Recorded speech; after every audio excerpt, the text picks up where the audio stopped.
You're listening to Season 15 of the Virtual Tailgate, a media bullcrap production covering college football and the Atlantic Coast Conference. I'm Andrew. I'm David. I'm Jeff. I'm Jared. Tailgate on Facebook at Virtual Tailgate or email us at virtualtailgate@mediabullcrap.com. Now, before I let you go, Jeff, I do need to play just a couple of clips for you guys in honor of us being in season 15. We need to go back to season 1 and just remember that we had the spirit of this podcast perfectly locked in from like week 4. Jared, this is for you. A golden panther? That's not even a real golden. You know what? That's about as absurd as a blue devil, all right? That is just fictional. That is just wrong and unjust in American society today. That's wrong with people today. They have these like little fictitious stuff going on. I'm not making a pick. I'm not making two fictitious animals or people, all right? No pick. But folks, don't worry. Jared learned about something new in the intervening week. Golden panther is an actual real animal, touched by Midas himself. Therefore, I like to go ahead and issue an apology to the golden panther, him or herself, and all the FIU fans down there in Florida. I do sincerely apologize, and I hope you can find the grace in your heart to forgive me. And since I'm here apologizing about these type of situations, I'd like to also issue a few more apologies. First of all, I'd like to apologize to Santa Claus, because obviously, if the golden panther is real, so are you, Santa. I'm going to start writing to you once again this holiday season. And you apologize to the Easter Bunny, I think the Tooth Fairy as well. But yeah, so just a reminder. We'll have some more reminders of fun things that have happened throughout our seasons, throughout this season. But Jeff, I'll turn it over to you and back onto our standard rundown here. All right. Well, it is the I guess what we all look forward to at the beginning of the college football season. Not week 1. No. It is week 0, which means it is time for us to make some preseason picks, even if Jared has been reluctant to do so in the past, but we have twisted his arm a little bit this year. He has actually agreed to make some picks, at least to start the season. And I think starting off here, we'll just kind of run down here through for what each of us picked. Starting off, we'll start off with our offensive player of the year preseason pick. Andrew, you want to lead us off? Yeah, I'm going to go with Kevin Jennings from SMU, returning quarterback. Played really well throughout the season last year. Obviously, SMU had some troubles right at the end of the season. Didn't quite go as far as they wanted to, but I definitely think that SMU's in a good spot to pick up where they left off last season. Yeah, I think on top of that, my pick is actually not just a quarterback favorite to win that award. I can't think of it right now, but also the Heisman Trophy winner predictions is coming through. Is Clemson quarterback Cade Klubnik, the Clemson quarterback, is getting a lot of hype. He was really good last year. I think he may have played. I'm not even sure anymore. It's guys, when we're recording this shit right now, it's 11:55. It's about 2 hours past my bedtime. I might as well just be drunk. And I haven't had a drink. So I am so sleep deprived right now. But that's my pick. Clemson quarterback. Can't go wrong. Honestly, at the end of the day, it's a pretty solid pick on my part. I'm pretty happy with it. Jared, I want to commend you. You managed to take the most chalky of picks. Like Cade Klubnik is universally regarded as the front runner for ACC Offensive Player of the Year. And you managed somehow to convince us all that it's wrong in your pick. So well done. I think Klubnik has a very good chance, right? Because Clemson's the best team in the league, quarterback of the best team, guy coming off a pretty good season, looks to take the next step. I like that pick a lot, but I'm going to go elsewhere. I'm going to go to the ACC's top incoming transfer and that's Miami quarterback Carson Beck. He comes in from after a whole career with the Georgia Bulldogs. He's getting a lot of preseason accolades, a lot of hype at the U. I think we can officially say the U is at last back. I don't think there's any doubt or controversy about that on this show.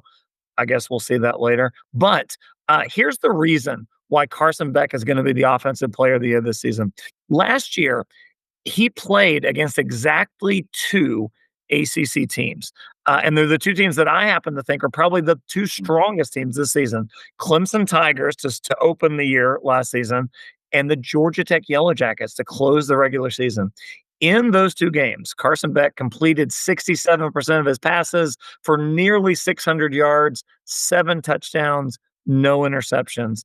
He had a very strong season in the SEC last year. He's going to have a dominant season in the ACC this year. Give me Carson Beck. All right, so for my offensive player of the year, I'm going to stick with the quarterback position here, but I'm going to stick with more of a dual threat. So I was all in last year on quarterback Haynes King for the Georgia Tech Yellow Jackets. May have been a bit a year premature, but what Brent Key and Haynes King have really built down there at a team that seemed like it was lacking direction just a couple of years ago have really added stability to that Yellow Jacket football team. Haynes King, one of the top returning quarterbacks in the ACC, returns a 72% completion percentage, one of the most efficient quarterbacks in the ACC, and the most dual threat that we've got really looking around in the ACC right now that'll really make him a problem playing against defenses. Also bringing back a couple of key pieces, wide receiver and running back, are also returning for the Yellow Jackets on the offensive side of the ball. So I think it's really set up for Haynes King. May not have the 35, 40 touchdown passes that a Cade Klubnik or Carson Beck may put up, but from a dual threat perspective, I think that Haynes King has the opportunity to actually shock the ACC and take that ACC Offensive Player of the Year award from some of the more traditional players.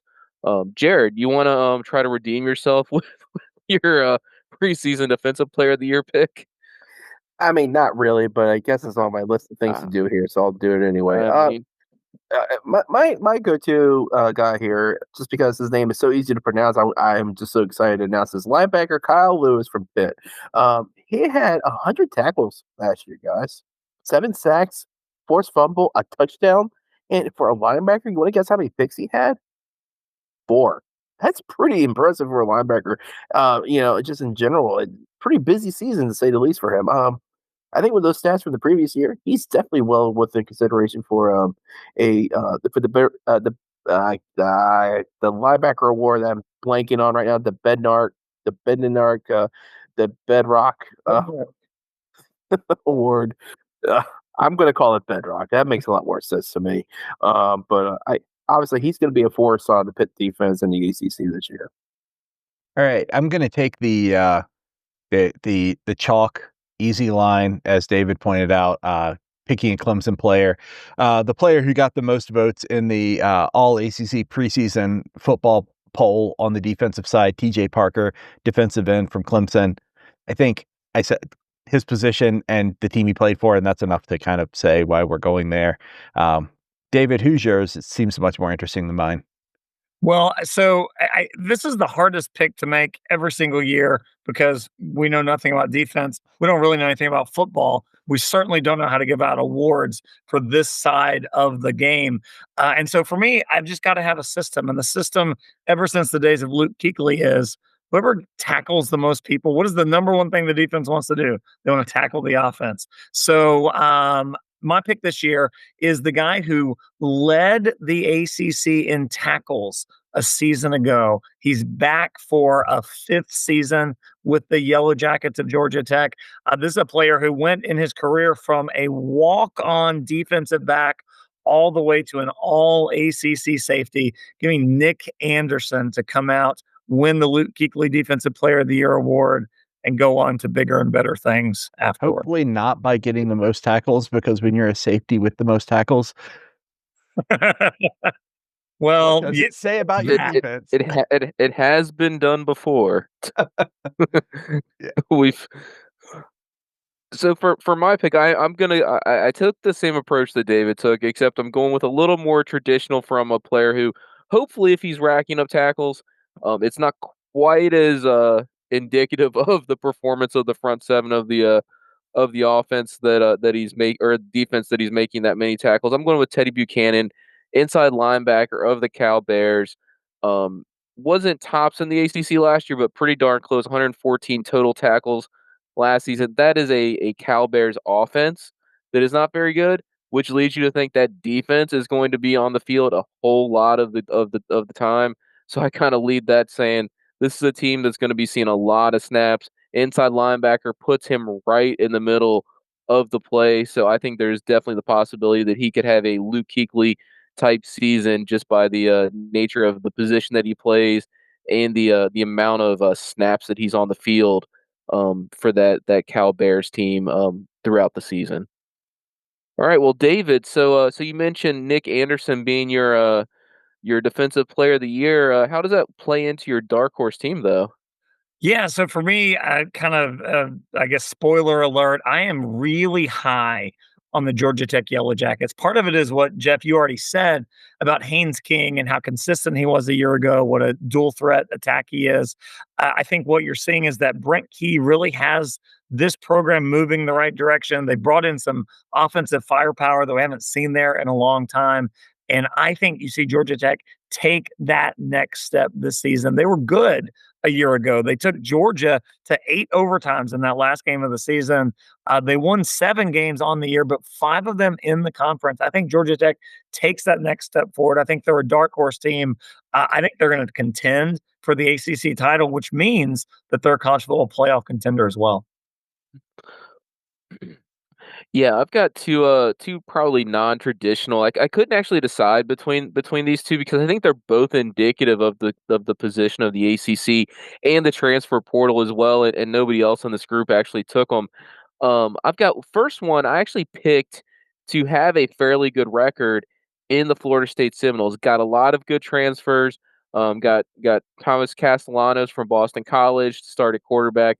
Hopefully, he'll be an upgrade over what they had last year. Deuce Robinson at the wide receiver position. They've got a lot of talent they've brought in this year to try to rebuild that Florida State Seminoles offense that was just totally anemic last year. I believe only hit 20 points once during the entire season. That plus a favorable schedule that a lot of the ACC has between out of conference play and some of the teams being, let's say, inefficient, or I don't know whatever you want, what kind of word you want to use, but sucking.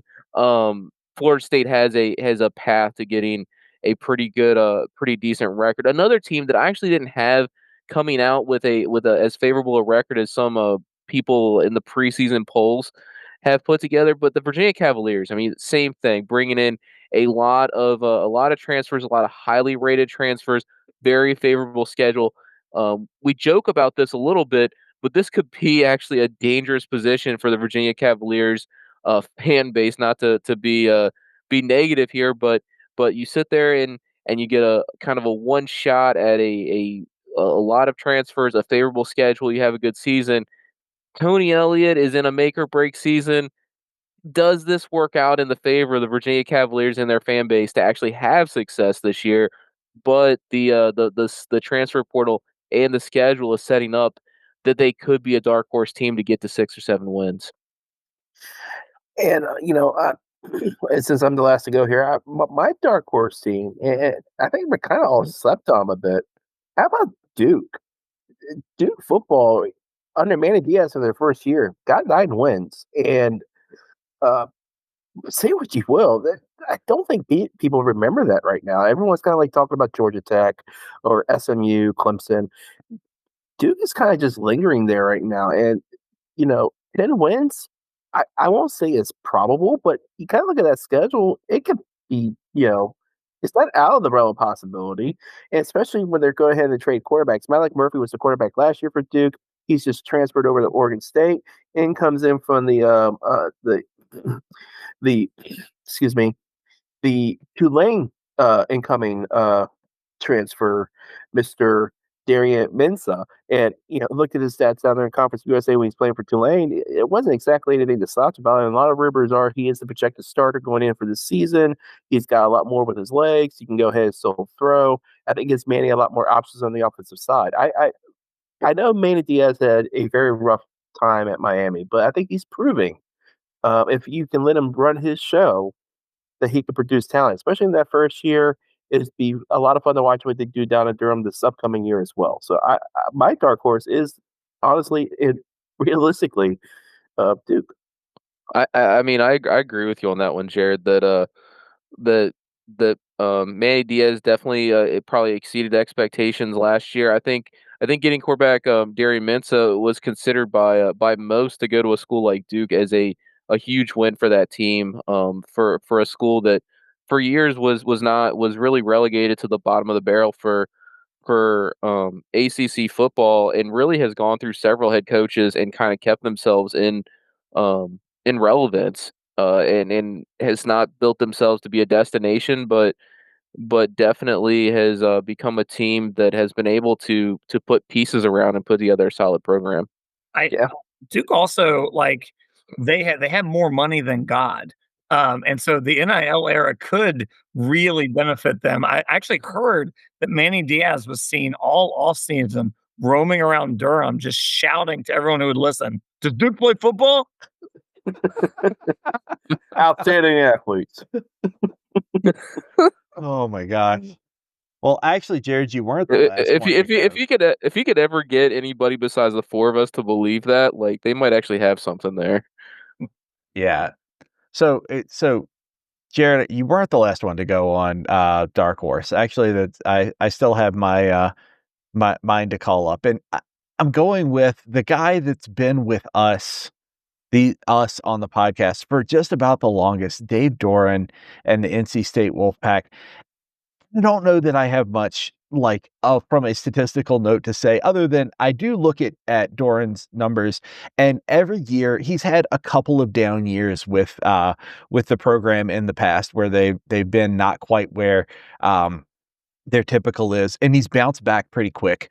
So this down year of a 6-7 after last year, I think that he's of the caliber to bring that team back to something that feels in a little bit more in contention.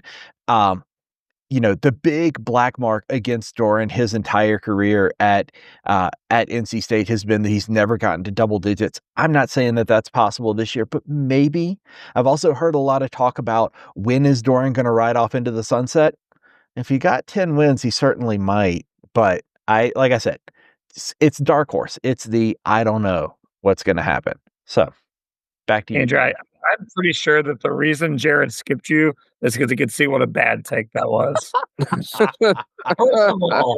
First of all, NC State, if anything, they're going to be much worse this year. You can take that to the bank. But also, Dave Doran is 53 years old. Why are you putting him out the pasture? Because he's been at the same school for longer than I've been at any company in my career. I mean, dude needs to ride on off somewhere else. Does he think he's going to coach there for the next 20, 30 years? Maybe. It's the Triangle's a very nice area. Yeah, Right. I mean, it's got stuff to do. I mean, Anyhow, none of y'all marked them as a team that's going to take a step back, so it's not like I was that far off. Because they sucked last year, they're going to suck this year. I like how it's something that the teams that we root for can't pull off regularly is that he's been able to do every year of his career, save one or two at NC State is considered sucking. He at least gets the team to a bowl. It's not something that I feel like we get to talk about much, for our personal teams here. Wow, Andrew. Thank you. That really brought that spirit of the room down. Hey, let's talk about the Cal Bears and how they were bad last year, and they're still going to take a step back. That's where I'm going to start this next one off. Anyhow, Jared, say my favorite thing you're going to say on this podcast about teams that are going to take a step back. If you're not Clemson or SMU, you probably are going to take a step back. Oh, wait. Are you wanting me to tell a specific team example? Yeah. Yeah, Oh, well, a team that people think might be good, but that's really not. oh, I mean, it's tradition here, folks. Everyone hypes them up because they're God's gift to Earth down in South, not South Bend, but South Florida. It's these guys right here. Okay, yeah, the U. Listen, let's kind of just take a step back from last year. Yes, they finished in the top 10, the final rankings. Good for them. That's already a cliff where it's a one misstep and that's a long tumble down. You know, it's not like top 20. They weren't like 25 or anything like that. You're already considered top 10. A good chunk of their wins, they had a lot of things go their way. I mean, a lot. We could talk about the Virginia Tech game. We could talk about the coin flips, whether it be turnovers that went their way, last second shenanigans. It's just a lot of things where you look at the end of the day, you look at a coach like Mario Cristobal, which let's be honest, he's who can forget his time management skills are about as atrocious. It's about as atrocious as a guy with no clock on him, you know, because he pretty much proceeds in life with that method. I just, We call that I'm Pete just, Gillen. We call that yes, the Pete the, Gillen. the Pete Gillen conundrum. That's right. Yeah, I remember that now. Yeah, I think right now I, I would everyone gets up for Miami to get 9, 10, 11 wins for whatever reason, and they are an habitual 7 to 8 win team in real life. They just are. And I said Miami was a top 10 team last year. They got inside the top 10. They actually got the number 5, I think. They finished number 18 because they were proven that, oh, shit, they're not that great. I mean, they're good, but they're not elite, and everyone's expecting that with them. They're not gonna be elite. They'll be competitive, but they will get their doors blown off by Clemson or SMU this year. No problem. I think this is an interesting one because between the preseason rankings and you had a quarterback as dynamic as Cam Ward last season at Miami. You get Carson Beck coming off of a UCL injury, UCL repair in the transfer portal. More traditional quarterback, not as much dual threat as Cam Ward. Does anybody think that Carson Beck coming off of his injury, not knowing how well that's going to have healed, is an upgrade over what they had last year? I think that's the great question because it seems like people are betting that it is. I'm not so sure that it is. So, I mean, we joke about Miami and being oversold in the polls all the time. I think there's a lot of people who are looking at the name recognition of Carson Beck and not realizing what Miami had last year and what they actually got in this year. Not saying Carson Beck is gonna come in and stink up the joint, but I'm not sure there's an upgrade at that quarterback position over what they had last year. Are you saying? I'm the best player in the country. I'm humbly saying that, and I'm confident saying that. Oh, I forgot he's gone. Yeah.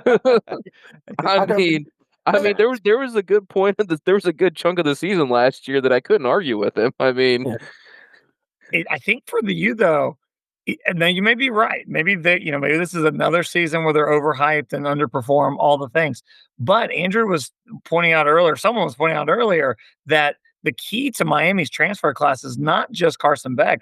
It's that they have all of these guys that are top 50, top 100 players who have transferred in. Like it's a huge, like they knocked it out of the park in the portal. Maybe that doesn't work for them, but like they should have upgraded the talent at a lot of places on the field. The U is back, is what I'm trying to say. the Hughes back. All right, can't wait for you to say that when they're 7-4 and like David, are they back? And you go, oh, I guess they're not. Yeah, let me tell you who's not back. Can I tell you who's not back this year? Major regression. This is the team I'm not guessing or predicting that they'll take a step back. I'm promising you that the Syracuse Orange are taking a step back. Kyle McCord is not walking through that door this year. They have just been decimated by graduation. This was, it was Fran Brown's first year there, and they were well suited for success last year, and they took advantage of it. They won 10 games. It was a wonderful season. He's a good coach. He's going to do well there. He seems to be committed for the long haul, but this is a major rebuild for Syracuse, and they're going to take a huge step back. Yeah, another one that I've got taking a step back, and it feels like this is a team that you can make that discussion with every single season. I've got the Boston College Eagles. I mean, it feels like the same story as kind of Syracuse, maybe not to the point of a Kyle McCord being gone at quarterback, but it's a team that just feels like they barely eke out. I mean, it not doesn't feel like it. It's true, Andrew. You told us, you read us off the records earlier on the before we actually started recording. This is a team that flirts with subpar play almost every single season, and somehow ekes out 6, 7 wins to get to bowl eligibility. I feel like this is one that just has to, eventually it's going to come home to roost.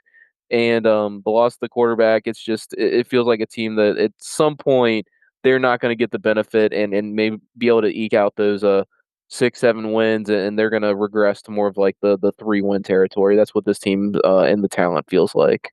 But they will get to stumble into that final uh, rivalry game against Syracuse at the end of the year again, which, as David just told us, is probably feels more likely to be a win for Boston College. I mean, I guess somebody has to win that game, right? So every year, every damn year. I mean, the New England portion of the ACC is nothing if not interesting. I mean, it's not ever gonna it's not ever gonna compete with Clemson, but it's nothing if not interesting. Yep. You're saying that Matt Ryan's not walking through that door. Something like that. I mean, he might be. He is retired now, so I mean, all options are open. I'm saying that Tommy Castellanos is not walking through that door. He's walking through somebody's door. How weird is it going to be to see him suited up for Florida State? I mean, no weirder than it was to see DJ Uiagalelei suited for Florida State. And then we didn't pay attention because they were terrible. They were not and they good. benched him. John Cena had a lot of things to say about Florida State last year. I feel like some of us might have had reservations about that one. Oof. Something like that. Yeah.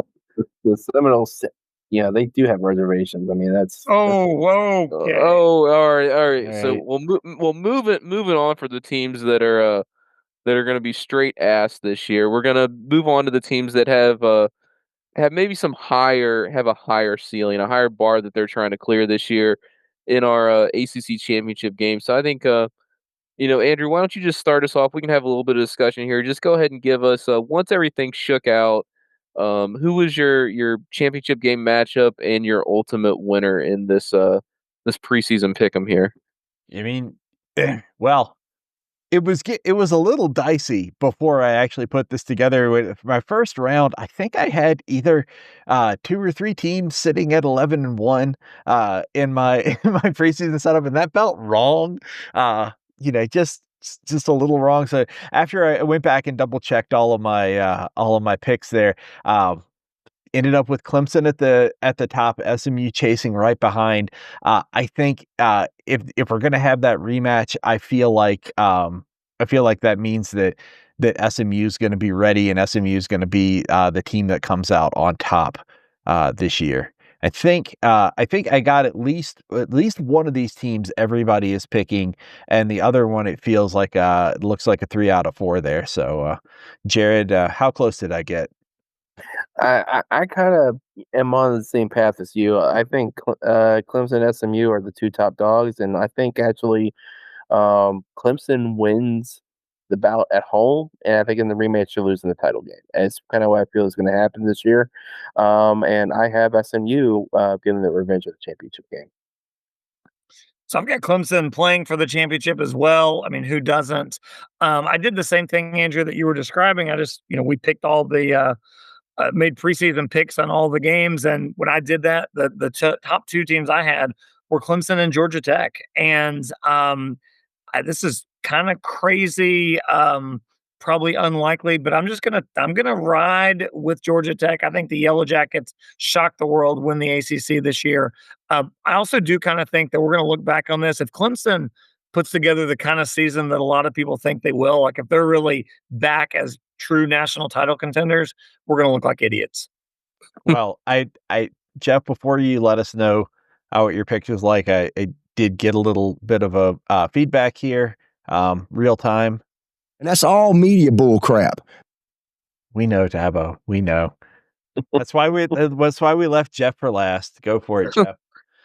Well, I mean, I'll admit that I was not excited about this pick, so I basically just made the picks, let the picks fell where they went, and fell where they did, and then kind of made well, really, honestly, as much as I wanted to pick SMU as kind of a heart pick, I said, well, if Andrew and Jared are picking SMU, if I pick SMU, then for sure, like, there's no way in the world they're gonna have a shot at the ACC championship, right? Because that's how things go on the virtual tailgate. Is if we're all picking one way, you might as well pick the other way. So, for balancing the world perspective, I took Clemson versus SMU in my title game. I have Clemson coming out on top. I do find it interesting. I mean, that's obviously the chalk pick. There's nothing very interesting about that pick. I certainly feel like SMU has a path there. Georgia Tech as well. I do find it interesting that none of us in any of our just kind of going through the picks and kind of picking the top two, whoever fell out in the win loss record, ended up with either Miami or a team that we actually haven't picked at all in any of the discussions here. Louisville, another team that is kind of on the rise and is has been talked about a little bit as a dark horse in the ACC. Didn't even make our dark horse predictions as well. I do find that interesting that absent from all of our picks, both Miami and Louisville in this scenario, but just a lot of it comes down to how favorable a schedule is. Honestly, ACC's playing an unbalanced schedule. You've got out of conference plays that are unbalanced. You've got in conference play that's unbalanced with the size of the league at this point. So really, it can be swung one way or another by just one team upsetting another, or another team not showing up to play on a particular Saturday. So certainly a lot of variability, a lot of options, or a lot of opportunity for teams like Miami and Louisville to sneak into those spots as well. But I've got Clemson over SMU. Yeah, that it's to as to us not having those any other teams besides Clemson and the main top ones. Dabo also has a little bit of commentary. It's a dadgum mistake. Jared, Yeah. it's on to you, my friend. Oh, the power rankings are brought to you by these deep thoughts from the virtual tailgate. Andrew, have that. I have a soundbite ready. Okay. Smooth. Yeah. We're working out the kinks here in week 0 of our podcast. Anyway, 3, 2, 1.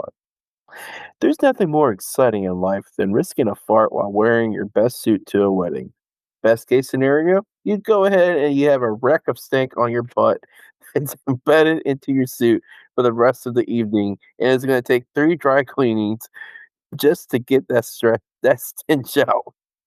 Worst case, you go ahead and fart, and you get the bonus prize, and now you've earned a good suit. There's nothing in the world that you can do that can get rid of that sin stain on the back of your pants. Dude, I'm worried about your diet.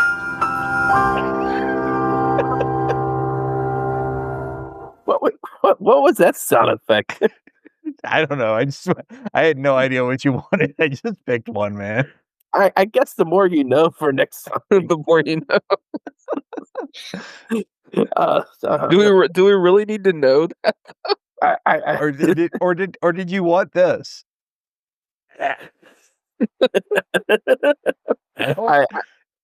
I mean, that works too. I mean, but yeah, just for you folks out there, just be careful when you let it rip, especially if you're wearing a suit.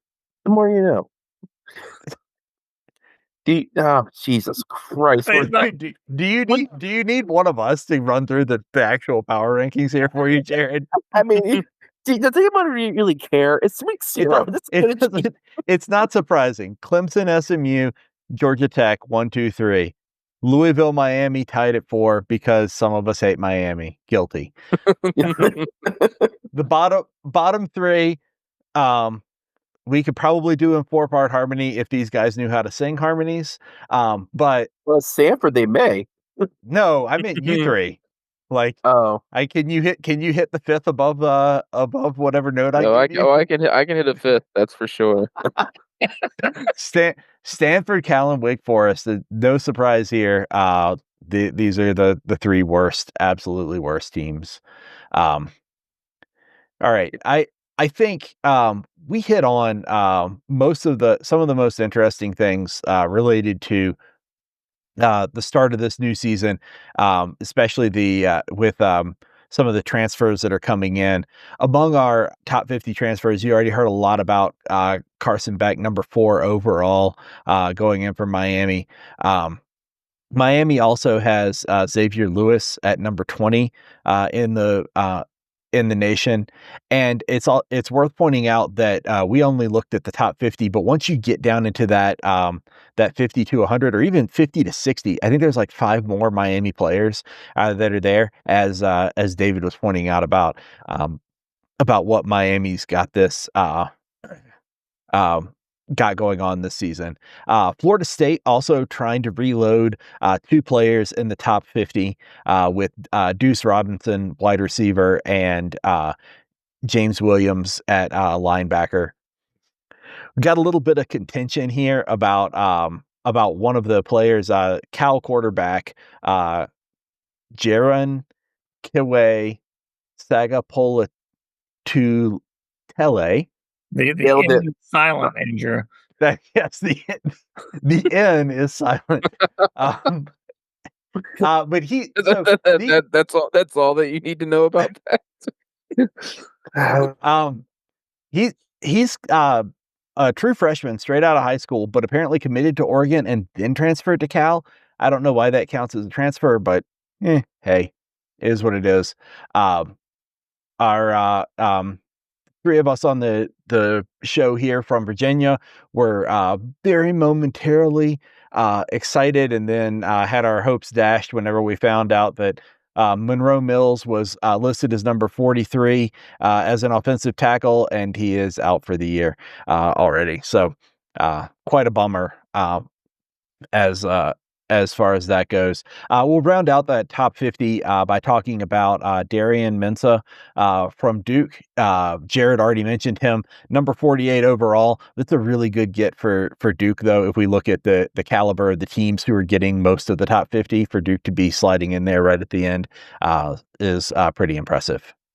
So that kind of wraps up those top 50. As a quick overview, guys, you got anything to add before we get into our fancy game of the week? Well, there is one other, what I think is actually the most significant transfer in the ACC this season, and that is Jordan Hudson, who has transferred from I don't know, the local high school, I guess, to the North Carolina Tar Heels, where she will be running. And it turns out Bill Belichick has transferred from unemployed to be Jordan's boyfriend and eye candy on the sideline for the North Carolina Tar Heels. I want to hear a 1-sentence take from each of you. How is it going to go to have Coach Belichick roam in the sidelines in Chapel Hill? That's actually pretty good, Andrew.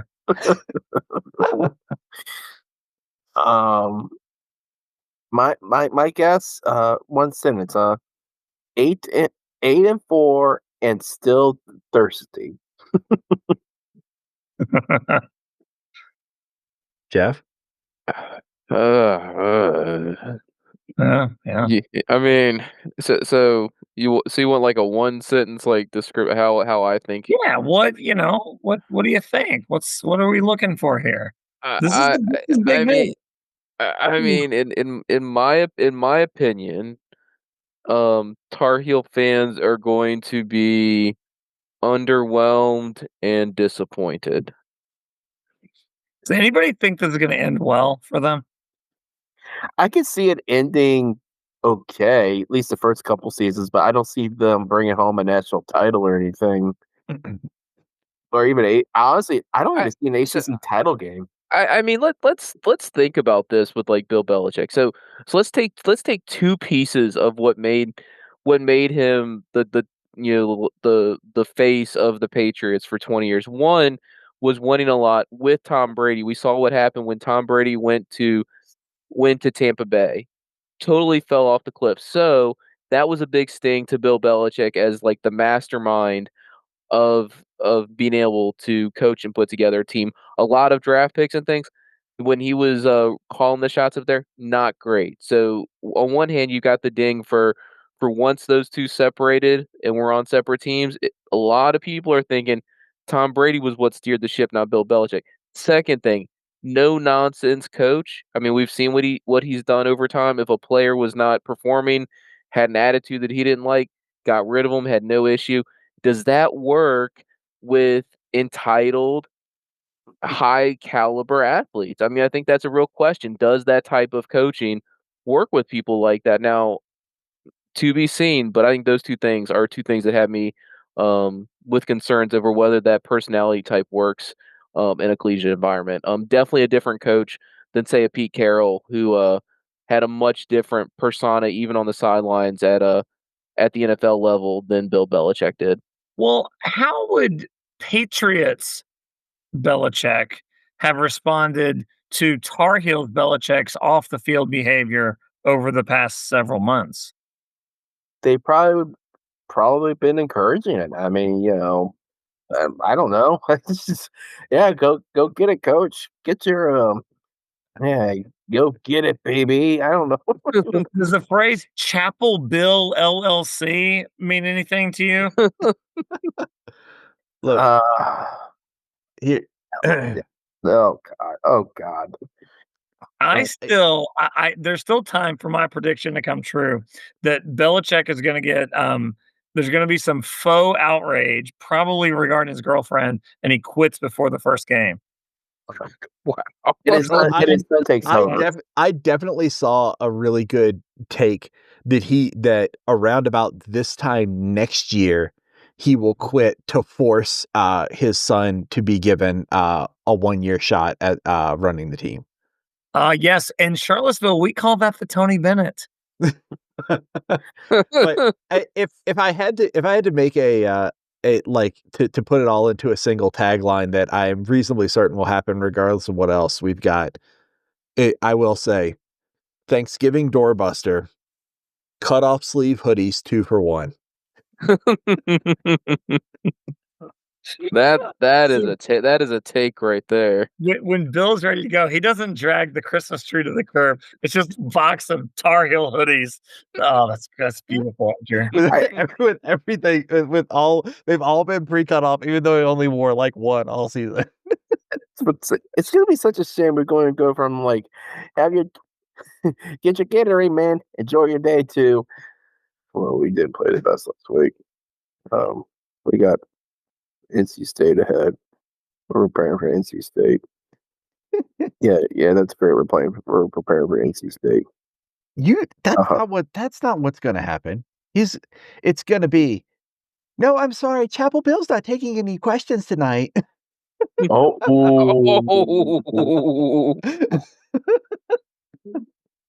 Oh, Chapel Bill. It's worth Oh man, who wears the trench coat and the tie in that relationship? Oh, jeez. Okay. There's only one thing that is more important and more exciting than the arrival of Chapel Bill on the Tar Heel sideline, and that is that we've got real ACC college football coming up this weekend, week 0, incredible matchup. The Stanford Cardinal ACC juggernauts travel west. That's right, west from the West Coast take on the Rainbow Warriors of Hawaii. This game is kicking off at 1:30 local time. We've done the math. We believe that's 7:30 Eastern time and about 4:30 in Palo Alto. Interesting movement on the line for this one. Stanford opened up at 2.5-point favorites. That has totally switched, and now Hawaii is minus 2.5. We have obviously studied up intensely on the Cardinal of Stanford, and of course, we know a thing or two about Hawaii as well. Boys, what's going to happen in this one? they always say whenever you go travel to Hawaii, that it's a vacation you never forget. And Stanford's going to take up on that advice because they're going to take it a vacation, not worry about playing Hawaii. We think Stanford. We all think Stanford's going to be a bad team this year, and I think this game is going to show because Hawaii is not projected to be a great team either. And I think Hawaii actually wins easily, double digits. Miami. Double digits Hawaii, not Miami. I mean, well, I mean, if it was Miami, it'd be the same result too. Jared, do you know who's playing in this one? I'm gonna You know what assume sport they're competing in. This is not a surfing I contest. I think it's the Dolphins and the Jets, right? I'm gonna back Jared up on the actual sane part of what he said, where Hawaii wins this easily. I don't know if it's double digits, but I am good with that prediction as well. I think it's more likely that somehow like Hawaii wins but doesn't cover, which is kind of hard to do whenever the spread is 2.5. But still, that's where I land on this game. Andrew is begging for that triple overtime. 17. They have to play. They keep playing overtimes until it gets dark in Hawaii. Oh God. I mean, I think this is a Stanford team that is at the the very very early stages of a, if you call it a rebuild in college football. I mean, Andrew Luck coming in to sort of take over the reins, new head coach, a team that was not great last year to begin with, has not been great for quite a while. Has having to travel out to Hawaii. Let's be honest, what Hawaii is, right? I mean, nobody goes out to Hawaii just to play football, right? I mean, it is a nice place. I mean, you hit the beaches, got some extracurriculars going on there. So I'm thinking that there's enough distractions to the Cardinal team being out there, combined with the rebuild phase that they're in, that Hawaii says, you know what, we've got the beaches every day of the week. We don't need to take that anything special, so we can actually prepare for the game. Where Stanford, they're just gonna be soaking up the sun. Half of them might not show up for the game. Who knows? Jeff, they're gonna play that Scarecrow. I'm soaking up the sun and just go. I'm telling you. I mean, I mean, play the Beach Boys. They're gonna just say, "Yeah, man, what football game? Whatever, dude." Just just they may not even leave. They may stay in Hawaii.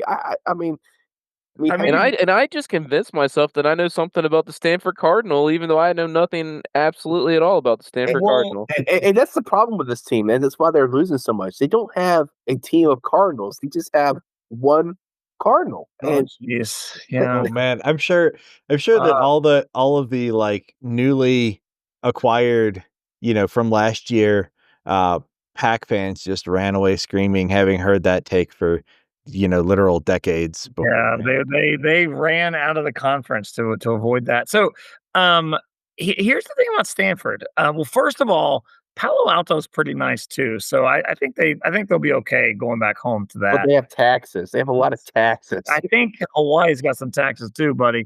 Well, agree to disagree. So here's the thing about Stanford. I don't know what to make of them. So Jeff mentioned they've got a new coach. They do, but that was not without tremendous controversy, right? So Troy Taylor's dismissal was pretty ugly. There were allegations of bullying and all the rest. They bring in Frank Reich. Frank Reich is a guy with NFL experience. He's a guy who doesn't need the job, right? So Frank Reich is 63 years old. He's been an NFL coach, NFL player, all the things. Certainly doesn't need the money. There's no prestige that comes from being the Stanford head coach these days. And he's paired with Andrew Luck, another guy who doesn't need the job. If I'm a Stanford fan, what I'm hoping is you got these guys there that know football, who are kind of willingly giving their time and energy to this program. That's got to be an encouraging sign. It's just hard to imagine the progress happening fast enough this year to move the dial. But I think if I'm a Stanford fan, I'm feeling optimistic about the future, but we're not there yet. It's a long trip out to Hawaii. Tough way to start the season. I agree with you all that Hawaii gets the win in this one, but I do think Stanford's a program to keep an eye on because they might be getting serious about football. I said about Duke, they've got all kinds of money. So does Stanford, and so if they're serious about competing, they'll be able to. Well, they got. What about what about another team that has a lot of money? Do you think they've got a chance? Well, yeah, I hope so. How Uh-huh. great would it be? I've always said, how, people say sometimes that like college football is better when Michigan is good or USC or Ohio State. These storied programs. I've always said the virtual tailgate is better when Virginia is competing for ACC championships. Well, that explains why we Maybe haven't been good. maybe one day we'll find out. Well, that is gonna be it for the virtual tailgate. You can send your questions or comments to virtualtailgate@mediabullcrap.com. Always remember these 3 rules: never get less than 12 hours sleep. Never play cards with a guy who has the same first name as the city. And never get involved with a woman who has a tattoo of a dagger on her body. Stick to that, and it's like a 35-0 victory for your team. That's ball game.